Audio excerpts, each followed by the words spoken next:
በአዲስ አበባ ሽሮ ሜዳ ተብሎ በሚጠራው አካባቢ ያገዛዙ ታጣቂ አንድን ወጣት በአራት ጥይት ደብድቦ ገደለ። ፖሊስ ልጆች መጥተው አዲስ አበባ ውስጥ የሆነ ልጅ መጥቶ ተገደለ ምናምን። ለምንድን ነው አዲስ አበባ ልጅ እየመጣችሁ የምትገሉት? ፋኖ ነው አንስቶ ልጅሽ ተሰውቷል፣ ልጅሽን ገለነዋል። ከመከላከያ ሳልሰማ የልጄ ሞት ከፋኖ ነው የሰማሁት።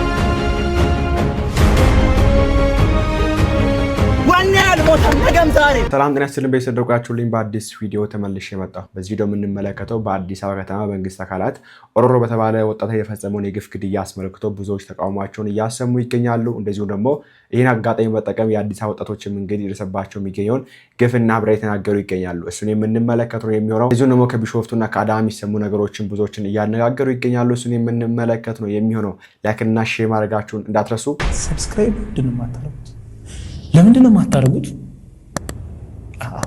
መጀመሪያ እንግዲህ በግፍ ተገደለው ወደ ወጣት ኦሮሮ እንደዚሁም ደግሞ ወደ አዲስ አበባ ወጣቶች ንግግር ከመሄዳችን በፊት አንዲት እናት እንግዲህ ከቢሾፍቱ ያስተላለፈችው መልእክት ሚዲያ ላይ ብዙዎችን እያነጋገረ ይገኛል። እስቲ ሰምተናት እንመለስ። ተወረሽ ሲባል ሲነሱ ግማሹ ደብተሩን ጥሎ ግማሹ ችግኝ የሚተክለውን ጥሎ የእናቱን ጉያ እናቱን እየገፈተረ አገር ስትኖር ነው እናት የምትኖረው ብሎ ነው። የኔ ልጅ 18 ዓመት ልጅ ወጥቶ ደብተሩን ቁጭ አድርጎ ይሄዳል ሲሄድ ማለት ነው።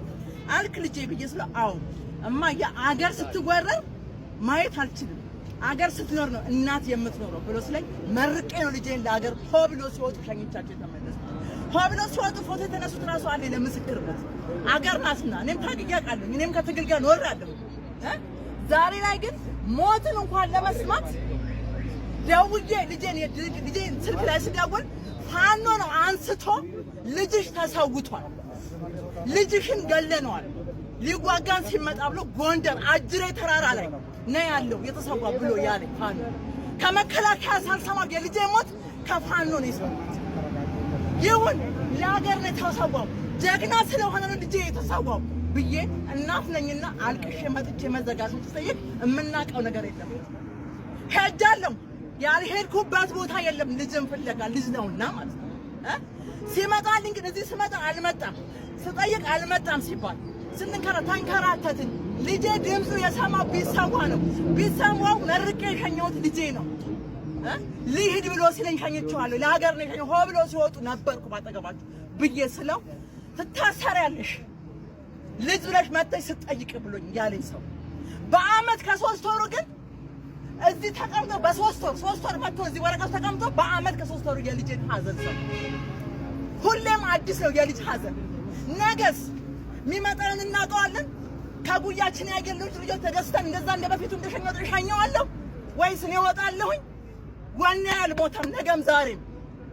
ግን መንግስት የደበልኝን መደብ ያዘጋጀልኝን ለምኛ አይደለም እኮ ያለውን ነገር ለምንድን ነው የማይሰጥ? ለምን ያንገላታናል? ለቀሩ ደግሞ ለምን? እስኪ ወንድሞቻችን ልጆቼ የሚሆኑ እዚህ ውስጥ አሉ፣ ሲንገላቱ አያሳዝኑም? ዛሬ ትራንስፖርት እኮ ከለምለም እዚህ ለመድረስ ስንት ብር ከፍለን እንመጣለን? ግማሽ መንገድ እኮ በእግሬ እየመጣ ያለሁት። ይሄ ህዝብ ምን እያደረገ ምን የሆነ ነው? ምን አደረግን? አሁን አብይ አህመድ ላይ ያለው ትልቁ ችግር ያለው ካቢኔ ላይ ነው፣ መዘጋጃ ላይ ነው ችግር ያለው። ቆሻሻ እንኳን ገንዳ አለው። እኛ ግን እንኳን የገንዳ ያህልና የቆሻሻ ክብር የለንም። ቢሰጠኝ ባይሰጠኝ አይደል። ልጄን እኮ አሞራ በልቶታል፣ ገደል በልቶታል ወገን እያለው። ስለዚህ ለምን አይታይልንም? ካልሆነ አይሆንም፣ አትልፉ ይበለን። ይበቃ፣ እንቀመጣለን። ቁርጣት እንኳን ለመሬት ልጄን አጥቻለሁ። እንደምትሰሙት ነው እንግዲህ እንደዚህ አይነት ድምጾች በተደጋጋሚ ሰሙ ይገኛሉ። ይሄ እንግዲህ ምንድነው ካላችሁ ቢሾፍቱ ላይ የተፈጠረው ነገር ምንድነው? ያው የቢሾፍቱ ከንቲባ ይመስለኛል ባለሰዓቱ ደግሞ ያው እንደ ኢትዮጵያ ባለፈው ጦርነት በ2023 ይመስለኛል በዛ ጦርነትና እንደዚሁ ደግሞ አሁን ኢትዮጵያ ውስጥ ያደረገ የሚገኘው ጦርነት ለተጎዱ ወታደሮች እንደዚሁ ደግሞ ልጆቻቸውን ላጡ ቤተሰቦች በልጆቻቸው ስለሞቱ የሆነ እርዳታ ይደረግላቸዋል የሚል ተሰጥቷቸው ነበር። እነዚህ ደግሞ የተጎዱ አካላትም ወይ ደግሞ ተጎድተው ተጎጂ ወታደሮች ማለት ነው። እንግዲህ እንደሚታወቀው እኛ ሀገር በጣም የሚያሳዝነው ነገር መንግስት ወታደሮችን የሚጠቀመው እንትን ነው። ተጠቅማችሁ የምጥሉት ቃል እንደዛ ነው። አንድ ወታደር ከተመታ ዞር ብሎ የማይመለከተው በጣም በሚያሳዝን ሁኔታ በህይወት እስካደረስ ብቻ ነው የሚንከባከቡት እንክብካቤ ከተባለ እንጂ ከተመታ በኋላ ዞር ብሎ የማይመለከቱም። ጡረታ የለውም፣ የሚደረገው እርዳታ የለም። ለሀገር ብለክ ነው ተብሎ በቃ አይታወቅም ራሱ እና እቺ እናት ደግሞ ልጇ ተሰውቶባታል። ኢቭን ልጄን ሞት የሰማሁት ከፋኖ ነው የምትለው እንግዲህ ከወታደሮችም አልሰማም። ወታደሮች ደግሞ ሲመጣ እኛ ምንም አናውቅም ነው ያሉኝ ልጄን ከወሰዱት በኋላ። እና አሁን ደግሞ እርዳታ ይደረግላቸው ደግሞ ልጆች ስለሞተ የሆነ ነገር ይደረግላቸው ተብሎ ነበር። ነገር ግን እስካሁን ምንም አልተደረገላቸውም። እና የመጣውን ገንዘብ አይ ቲንክ ይመስለኛል የዛ ከተማ ካቢኔዎች ከንቲባዎቹ በልተውት መሰለኝ በዚህ መንገድ እያሰቃዩቸው ይገኛሉ። ይሄ ብቻ አይደለም ባይዘው ይሄም አለ።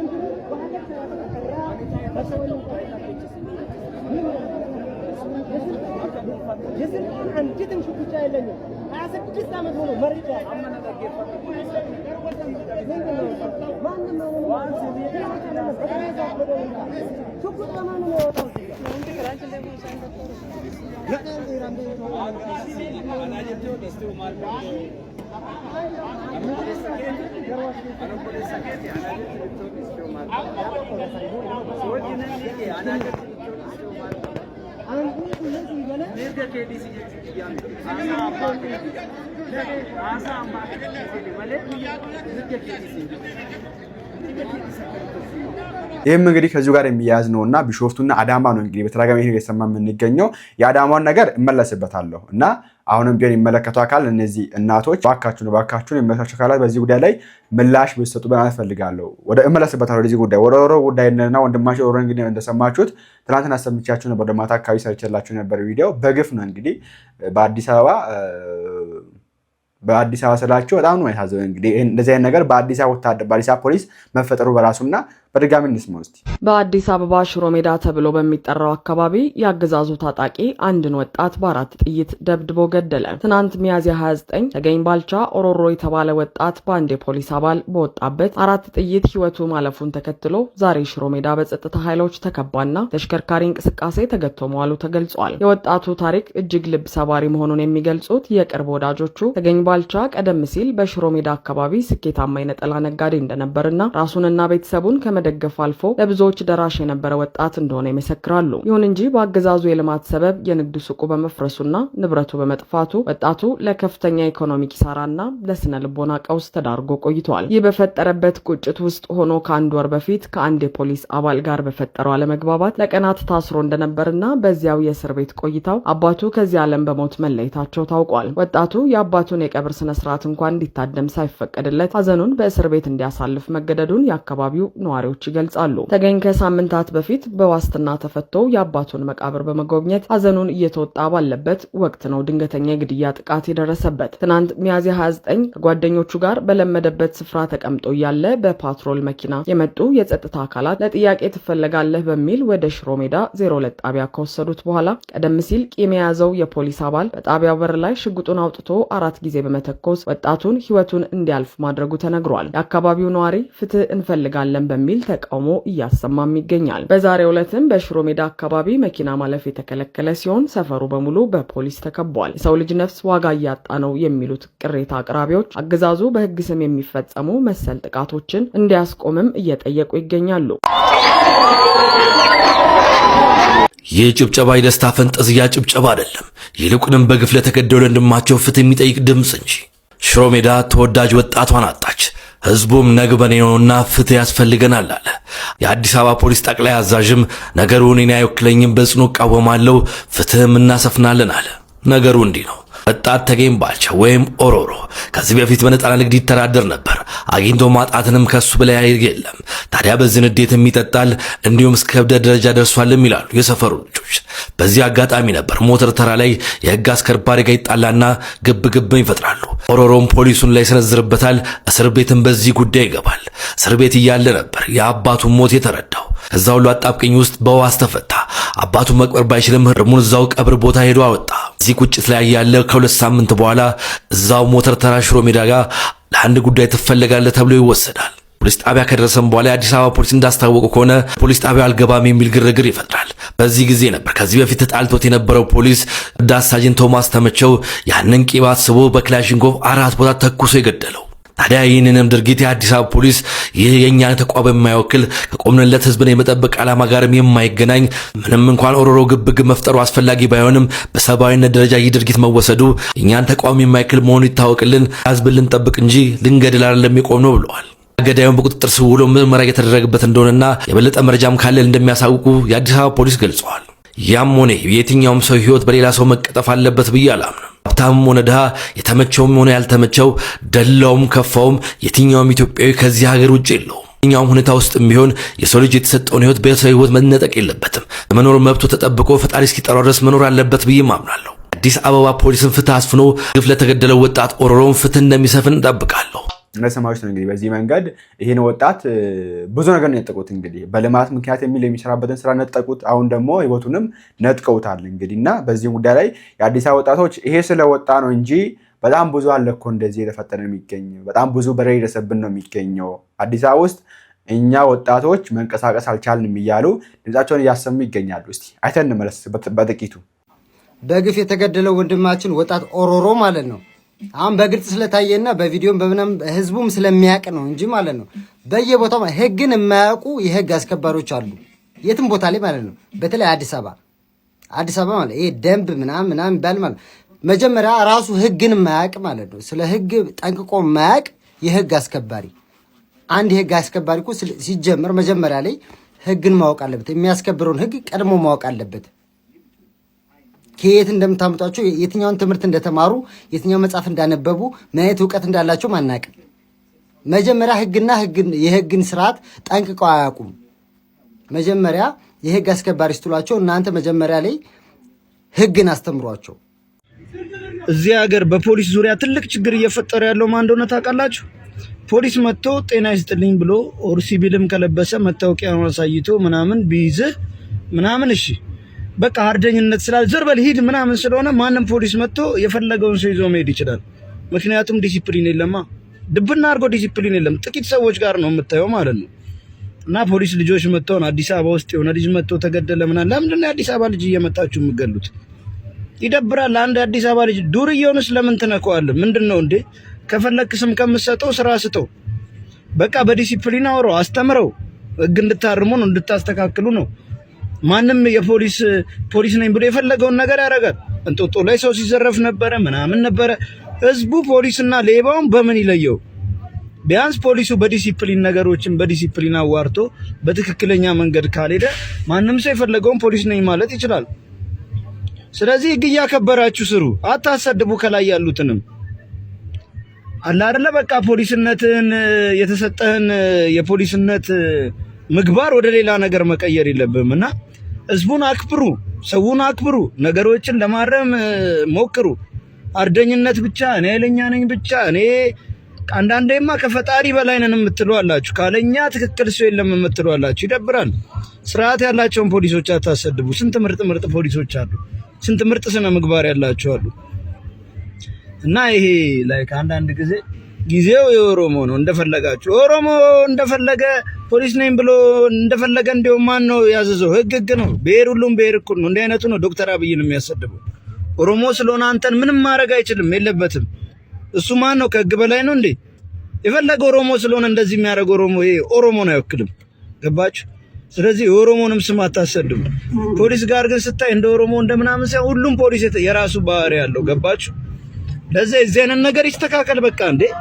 ማንም ፖሊስ ነኝ ብሎ የፈለገውን ነገር ማድረግ ይችላል ማለት ነው በእንደዚህ አይነት መንገድ ከተሄደ። ስለዚህ ብዙ ጥሩ ስነ ምግባር ያላችሁ ፖሊሶች ደግሞ ሪስፔክት በርቱ። እንደምትሰሙት ነው እንግዲህ ብዙዎች በዚህ መንገድ ድምጻቸውን እያሰሙ ይገኛሉ። ይሄ ብቻ አይደለም ባይዘው የአዲስ አበባ ፖሊስ በተደጋጋሚ እነዚህ ነገር የሚያደርጉት። ትላንትና ቴሌግራም ላይ አንድ ቪዲዮ ፖስት አድርጌላችሁ ነበር፣ ገብታችሁ ማየት ትችላላችሁ። እዚህ ጋር ማሳየት ስለማልችል ነው ዩቲዩብ ቪዲዮን እንዳይዝብኝና ገብታችሁ ማየት ትችላላችሁ። በምሽትም በቀንም እንደዚህ ሰዎች እንደሚቀጠቀጡ የፖሊስ ልብስ ለብሰው ህዝብን ማሰቃየት። እኔ ትናንት ብየዋለሁ፣ ህዝቡ ፖሊስን መፍራት አለበት ብዬ አላስብም። እኔ ህዝብ ፖሊስን መፍራት ሳይሆን ያለበት ማክበር ነው ያለበት እንጂ መፍራት የለበትም። ለምንድን ነው የምንፈራው? ፖሊስ ለምንድን ነው የሚፈራው? ይከበራል እንጂ እንዴት ይፈራል? እንዴ እኔ የሚጠብቀኝን አካል እንዴት ፈራዋለሁ? ኦኬ። እና አሁን ላይ ግን አብዛኛው ህዝብ ፈርቶ የተገዛ የሚገኘው እንጂ ወዶ አይደለም፣ አክብሮ አይደለም። አክብሮ አይደለም የተገዛል የሚገኝ፣ አክብሮ አይደለም ከወንበር የሚነሳልክ፣ ስለፈራክ ነው። ለምን አለ ለዛ ኦኬ ለሀገር እንደምትሞት አውቆ ሀገር እንደምትጠብቅ አውቆ እሱ የጠበቅ እንዳለ አውቆ ከስትመጣ ከወንበር ቢነሳልህ ነው የሚሻለው ወይስ ገና አንተ ከሮግ ሲያይጋ አንተን ፈርቶ ከወንበር ቢነሳልህ ነው የሚሻለው? ነገስ ለእናንተ ዋስትና ያለው በየትኛው ነው? በፍራቻ ነው ወይስ በአክብሮቱ ነው? እና ከዚህም እንግዲህ አይነት በተደጋጋሚ ይፈጸማል በአዲስ አበባ ውስጥ። ተመልከቱ እስቲ ሽሮ ሜዳ አካባቢ በአራት ቆይ ከዚያ በፊት ግን እቺን ቪዲዮ የዛሬ ዓመት ነው የሰራሁት። ተመሳሳይ ቪዲዮ ስሙት። ይሄ ዜና ደግሞ በጣም አስደንግጦኛል። በቀን አዲስ አበባ ውስጥ በግፍ የተፈጸመ ወንጀል ነው በፖሊስ። አፍንጮ በር አካባቢ አንድ ግለሰብን ፖሊስ ሁለቴ በጥይት መቶ ሲሸሽ የዛሬ ዓመት ማየት አፍንጮ በር አካባቢ የራስ ደስታ አካባቢ ፖሊስ ጣቢያ አባል ይመስለኛል አንድን ልጅ በመሳሪያ መቶ በአደባባይ ሰዎች እያዩት ከዚያ በኋላ ጉዳዩ ምን እንደተደረሰ አልተነገረንም፣ ምንም አልተባለም። ፖሊሱ ላይ እርምጃ ይወሰድ አይወሰድ ለምን ያንን እንዳደረገ አልተነገረም እስካሁን ድረስ። እኔም በግሌ መረጃው የለኝም። አሁን ደግሞ ሽሮ ሜዳ አካባቢ ተገኝ ባልቻ ወይንም በቅጽል ስሙ ኦሮሮ እየተባለ የሚጠራው ወጣትን አንድ ፖሊስ በአራት ጥይት ደብድቦ እንደገደለው ነው የተነገረው። አዲስ አበባ ፖሊስ ተጠርጣሪውን ወይንም ግድያው ተፈጽሟል የተባለውን አባል በቁጥጥር ስር አውሎ ምርመራ መጀመሩን ገልጿል። ቢሆንም እንዲህ ያሉ ተግባራት ከፍተኛ ስጋት ማህበረሰብ ላይ የሚፈጥሩ ናቸውና ፖሊሱ ላይ የተወሰደው እርምጃ እስከ ጥግ ድረስ ሊነገር አብዴት ሁሉ እንፈልጋለን። የሚያሳዝን ግፍ ስለሆነ ግፍም ነው ይጠብቀናል ብለን የምናስበው አካል እንዲህ ያለውን ግፍ በአደባባይ ሲፈጽም ማየት ስጋትም ይፈጥራል፣ ከፍተኛ ስጋት። ይሄን ነው የምላችሁ። እንግዲህ ህዝቡ ከሌባ ይጠብቀኛል፣ ከዘራፊ ይጠብቀኛል፣ ከአሸባሪ ይጠብቀኛል ብሎ የሚያምኑ አካል በተደጋጋሚ የዛሬ ዓመት በዚህ ወንድማችን በተናገረው መንገድ በሁለት ጥይት መንገድ ላይ ሰውን ደፍተው ምንም አልጠየቀውም። ተጠየቀው ታሰረ አልተባለም። ስቲል ምንም የሰማ ነገር የለም። አሁንም ይኸው ለዚህ ምላሽ ጣላችሁ ብለን እንደው የምንጠብቃችሁ ባለፈው ዓመት እንደዛ በአደባባይ ሰው ገሎ ምንም ያልጠየቀ እያለ ለዚህኛው ደግሞ ፍትህ ይሰጣ ብለን አንጠብቅም። እስቲ ከሰጠ የአዲስ አበባ ፖሊስ በዚህ ጉዳይ ላይ ያለውን ነገር ለህዝቡ ይፋ አደርጋለሁ ብሏል። የወጣ ነገር ካለ ኒው ታይም ላይ ይዤላችሁ መቅረብ ነው። ነገር ግን ባካችሁን የመንግስት አካላት በተለይ ከታች የምትገኙ ትንሽ ስልጣን እኮ ችግር ነው። ከታች የምትገኙ 3 ወር የሰለጠናችሁ 3 ወር የምትሰጡት እናውቀዋለን። 3 ወር ሰልጥናችሁ ስነ ምግባር አልተማራችሁ፣ መከላከል ይባል መከላከል አታውቁ፣ በቃ ዱላ ይሰጣችኋል። ይሄ የፈረደበት ከየት እንደመጣ ማይታወቅ መሳሪያ ይታደራል። በቃ የሚያስበው በዱላው ልክ ነው፣ የሚያስበው በመሳሪያው ልክ ነው። ሁሉንም አይወክልም። ይሄ ነገር መከራ አይተው መሰልጠኛ ያለው ሰልጥነው ለሀገር መስዋዕት ለመሆን የተዘጋጁ ለሀገር ብቻ የሚቆሙ ለህዝባቸው የሚቆሙ አሉ። ለሀገር ትቆማሉ ሲባል ባይዘው ለህዝብ መቆም ነው። ሀገር የሚባለው ህዝብ ነው። መቼስ መሬቱ እንትና ብቻ አይደለም፣ ህዝብ ነው ሀገር የሚባለው። እና ወታደር ለሀገር ይሰዋል ሲባል ህዝብ ነው የሚሰዋው እንጂ ህዝቡ መሰዋት የለበትም። ቅድም እንዳልኳችሁ እንግዲህ ወንድማችን ጉዳይ ብዙ እያሰሙ የሚገኙ አሉ። ሜዳ ወንድማችንን ከተቀመጠበት ና ብሎት ፍርድ ቤት በዋስ ለቀቅ ሆነ ወንድማችን ና ብሎ የገደለው ፖሊስ ይሄ ጥንብ ፖሊስ ቦርኮ መገደል አለበት። ምንም ይሄን ፍርድ ቤት ማቅረብ አያስፈልግም ነው የምላችሁ። ልጁ እኮ ህግን አምኖ ነው እንጂ ፍርድ ቤት በነፃ ለቆኛል ለውጣ ማለት እኮ ይችል ነበር። እዛው እንት ባለበት ና እንሂድ ሲሉት ለምንድን ነው የሚሄድበት ምክንያት ብሎ መጠየቅ መቻል ነበረበት። ግን አለማወቁ ነው።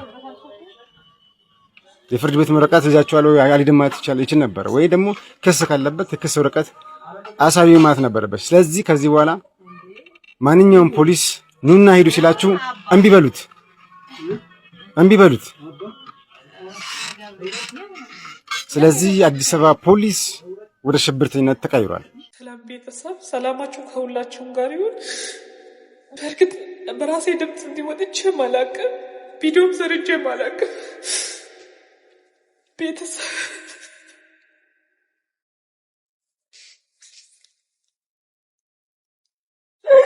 በተቻለ መጠነረጋለ ማለት ሞክራለሁ።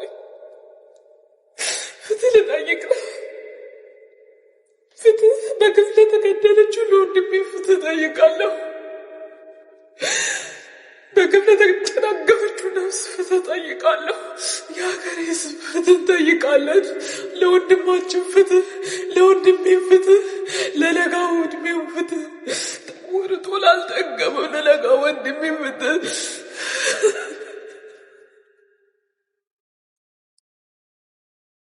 ወደ አዳማ ጉዳይ ሲሆን እንግዲህ ባለፈው ማይተን ነበር። ቅድም እናታችን መሳይቻችሁ ነበር። እታችንም ስሟት ውዶቼ። አዳሜ ንግድ ፍቃድ ሁሉ ያለሽ አዳማ ናዝሬት ላይ የምትኖሪ በኮሊደር ምክንያት በተለይ ቤታችሁ ፈርሶ ቀበሌ መታችሁ ንግድ ፍቃድ አይመለስም ተብላችሁ እንደኔ ፈርሶብኛል ብላችሁ ብቻ ደብዳቤ ያስገብታችሁ ወደ የቤታችሁ ሄዳችሁ ቁጭ አላችሁ።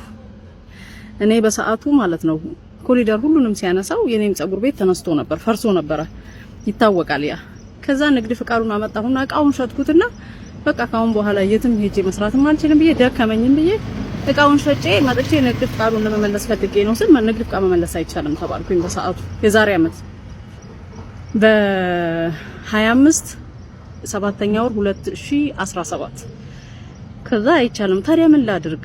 ምን ማለትም ይቆጥራል እቃውን ሸጫለሁ። ምንድነው መፍትሄው? ቤቱ ፈርሷል በኮሊደር እና ምን ላድርግ ስል አይ በቃ አንችልም በስንት አይነት ትግል ፈርሶበሻል የሚል ወረቀት ታስገቢያለሽ ተባለ።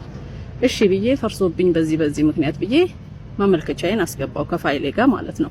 ባለስልጣኑን በሰዓቱ የነበረው ፈረመበትና ገባ ከፋይሌ ጋር ተያያዘ። ከዛ በኋላ አሁን ከአመት በኋላ እንግዲህ ሳይሰራ አይኖርም። ይሄ ፍቃድ እንዴት ሆኖ ይሆን ሄጄ ስራ ልጀምር አስቤያለሁ። ፍቃዴ እንዴት ነው ብዬ ላረጋግጥ ብዬ መጣሁኝ ከአመት በኋላ እንግዲህ 2017 ላይ ነው።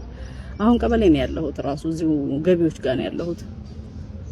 2017 ላይ እንደዚህ በ7ኛ ወር ፈርሶ በኮሊደር ምክንያት የታወቀ ነው እና ስራዬን አቁሜ ነበረ። ፍቃድ መመለስ ስለማይቻል በሰዓቱ እንትን ተደረገልኝ። ይሄ ፈርሶባታል የሚል ደብዳቤ አስገብቼ ነበረ ከፋይሌ ጋር አልኩኝ። ፋይሉ ጠፋ ተባለ፣ ተፈለገ ብቻ ተገኘ። እኔ ጋር ቀሪ ነበር ደስ የሚለው ያው እጄ ላይ ቀሪ ያለ አልኳቸው። ከዛ እነሱ ጋርም ያለው ተገኘ በ3ኛው ቀን ምናምን አዩና ሲስተም ላይ አልተዘጋም። ይሄ ፋይል ላይ ፈርሶባታል ይበል እንጂ ሲስተም እየቆጠረ ነው። ለዚህ የአመት የጸጉር ቤቱን ግብር አለብሽ። ምን ማለት ነው?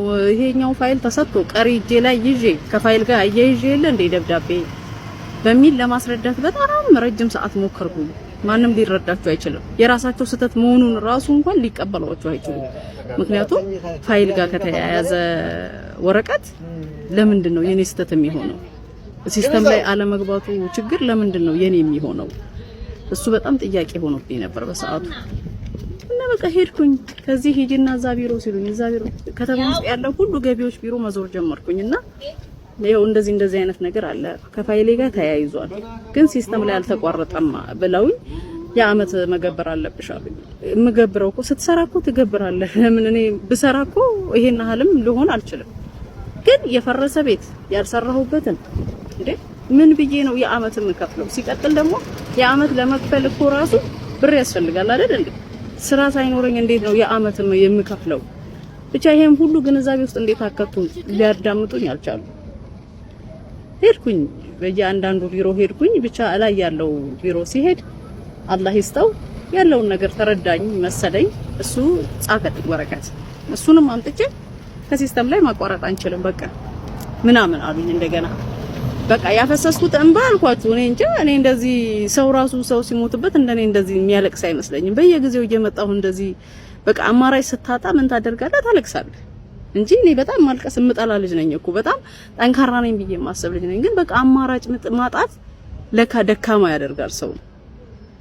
ምንም አይነት መፍትሄ ማጣት ያውና በእያንዳንዳችሁ ምላችሁ ከኔ ትምህርት ሰዱ ምላችሁ ንግድ ፍቃዱ ፈርሶብኛል ብላችሁ ስላስገባችሁ የተቋረጠ መስሏችሁ ፈረሰ የሚል ወረቀት ከፋይል ጋር ስላያያዛችሁ የተቋረጠ መስሏችሁ በየቤታችሁ ቁጭ ያላችሁ ኑና ቼክ አድርጉ። ኮሊደር ፈርሷል ብሎ ደብዳቤ ገብቷል ብላችሁ ፍቃድ አይቆጥርም ብላችሁ በየቤታችሁ ቁጭ ያላችሁ መታችሁ አጣሩ። ይሄንን ነው ምላችሁ። ምክንያቱም ከብዙ ነገር ባዶ መሆን በጣም ከባድ ነው አይደል እንዴ? ከስራም ሳይኖረን እቃችንንም ሸጠን እንደገና ሌላ ተጨማሪ ያልሰራንበትን እዳ መክፈል ማለት እኔ እንጃ በጣም ነው የሚከብደው። እኔ በኮሊደር ልማቱ በጣም ደስተኛ ነኝ። ምክንያቱም ከተማችን ማማሩን ሳይ በጣም ደስተኛ ነኝ። ተወልጄ ያደኩባት ከተማ ናች። እንደዚህ ማማሩን ሳይ በጣም ደስተኛ ነኝ። ግን እኔ ደግሞ በዛ ምክንያት በዛ ደስታ በዛ ከተማ ጽዳት ተደስቼ እዚህ ስመጣ ደግሞ በኮሊደር ምክንያት ቤትሽ ፈርሷል ተብዬ ደብዳቤ ገብቶ ምንም ነገር እኮ አልጠየኩም፣ ግን ሌላ ባለ እዳ መሆኔ በጣም ነው ፊልም ያደርገው። በጣም ነው የሚሰማኝ። እንዴ ምን ማለት ነው? ቢያንስ የኔ ስህተት አይደለም ይሄ እንዴ? ለዚህ በከተማዋ ምክንያት ቤቱ ፈረሰ። ቤቱ ሲፈርስ ንግድ ፍቃድ አይመለስም ተባለ። ንግድ ፍቃድ አልመለስም ከተባለ ፈርሶብኛል የሚል ደብዳቤ አስገብቻለሁ በሰዓቱ። ከዚህ በላይ ሲስተም ላይ ማስገባት የኔ ስራ ነው ወይ ነው? ሲስተም ላይ ማስገባት እኮ የነሱ ስራ አይደል እንዴ? የአመት ክፈይ ማለት ምን ማለት ነው? እና ፈጣሪ ይርዳሽ በሉኝ። እኔ አሁን ያለሁበት ሁኔታ ይሄ ነው። ገና አላለቀም ጉዳይ ከሰዓት ብለውኛል።